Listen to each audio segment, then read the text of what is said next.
देश विभाजन समय अमानवीय जंत्रणा विस्थापन असंख्य लोकों दुखद अनुभूति को स्मरण कर गतकाली पालित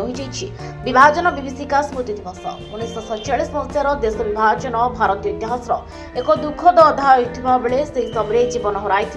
और निज भिटामाटी छाड़ी विस्थापित होता लक्ष लक्ष लोकों स्मृति में यह दिवस पालन कर अवसर में केन्द्रापड़ा जिला प्रशासन संस्कृति विभाग पक्षर जिलापाल कार्यालय नुआ बसस्टाण्ड पर्यंत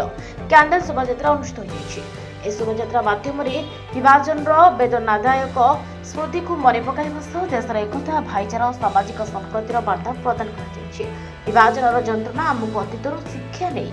आगामी पीढ़ी एकता शांति और सद्भावर भारत गढ़ा प्रेरणा देउछे। विभाजन विभीषिका स्मृति दिवस केवल एक स्मरण दिवस नुहे बरं इतिहास शिखी एकता और मानविकता को सुदृढ़ कर एक संकल्प दिवस। देखो 14 अगस्त राति रे हमर जो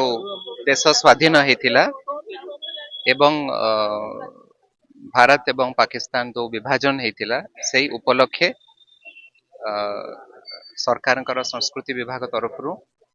जो इंस्ट्रक्शन आसी जे आमे ए दिवस को पालन करिबा